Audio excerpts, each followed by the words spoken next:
LAWCET ప్రవేశ పరీక్షలో సత్తా చాటిన మాజీ మావోయిస్ట్ అగ్రనేత దేవ్జీ అలియాస్ తిప్పిరి తిరుపతి ఇటీవల వార్తల్లో నిలిచారు.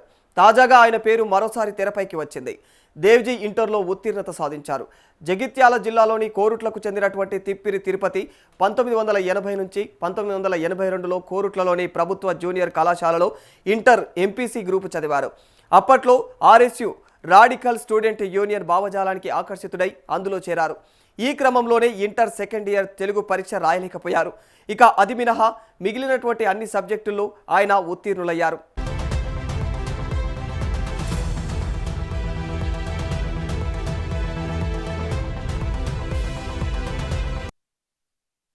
సుదీర్ఘ కాలం పాటు అజ్ఞాతంలో ఉన్న దేవ్జీ ఇటీవల పోలీసుల ఎదుట లొంగిపోయారు. ఈ క్రమంలోనే ఆయన ఇంటర్ను పూర్తి చేయాలని భావించారు. మరి ఇందుకోసం పరీక్షకు హాజరయ్యేందుకు కూడా ఇంటర్ బోర్డు నుంచి అనుమతిని కూడా పొందారు. అయితే మరి తెలుగు పరీక్షను రాశారు. తాజాగా విడుదలైనటువంటి ఫలితాల్లో ఆయన తెలుగు సబ్జెక్టులో 72 మార్కులను సాధించారు. మొత్తం 614 మార్కులతో ఆయన ఇంటర్ పాస్ అయ్యారు. 34 ఏళ్ల తర్వాత పరీక్ష రాసిన ఆయనకు తెలుగులో 72 మార్కులు రావడం గమనార్హం. ఇటీవలే ఆయన లాసెట్లో మంచి ర్యాంకు కూడా సాధించిన విషయం తెలిసిందే.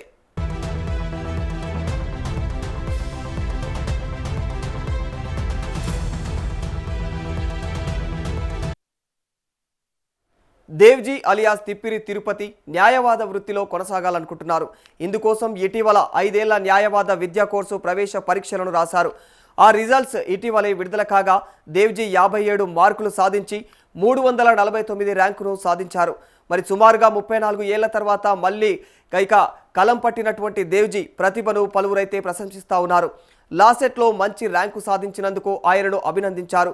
మరి ఈ ఏడాది ఫిబ్రవరిలో ఆయన పోలీసులకు లొంగిపోయిన విషయం తెలిసిందే.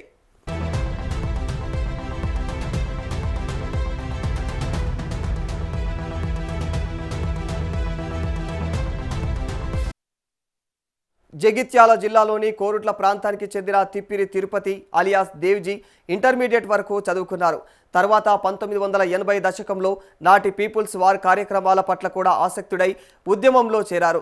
మరి అప్పట్లో జగిత్యాల జైత్రయాత్రతో ఉత్తర తెలంగాణలో ఉవ్వెత్తున ఎగిసిపడినటువంటి ఉద్యమ ప్రభావంతో అప్పుడు ఆయన అజ్ఞాతంలోకి వెళ్ళిపోయారు. చదువును మధ్యలోనే వదిలేసి దేవ్జీ రాడికల్ స్టూడెంట్స్ యూనియన్ భావజాలానికి ఆకర్షితుడయ్యారు.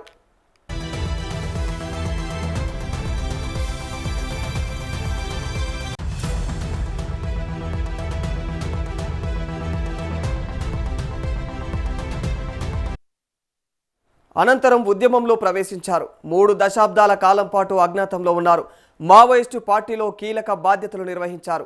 కేంద్ర ప్రభుత్వం చేపట్టిన ఆపరేషన్ కగార్ ప్రభావంతో మావోయిస్టులకు భారీ ఎదురు దెబ్బ తగిలింది.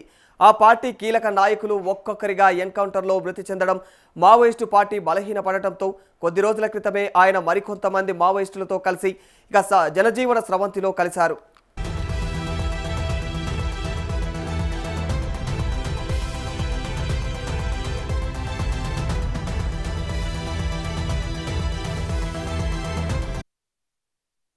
తెలుగు, గోండి, హిందీ భాషల్లో దేవ్జీ అనర్గళంగా మాట్లాడగలరు.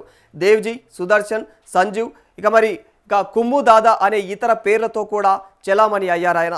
మరి దేవ్జీ మొదట్లో గడ్చిరోలి ప్రాంతంలో దళ సభ్యుడిగా చేరారు. అనంతరం ఏరియా డివిజనల్ కమాండర్గా పలు పదవుల్లో పనిచేశారు. దండకారణ్య ప్రాంతంలో కీలక బాధ్యతలు నిర్వహించారు.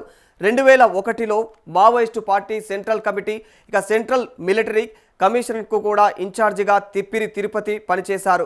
కీలకమైనటువంటి సెంట్రల్ రీజనల్ బ్యూరోకు దేవ్జీ మార్గదర్శకత్వం వహించారు. పోలిట్ బ్యూరోలో సభ్యుడిగా కూడా ఉన్నారు.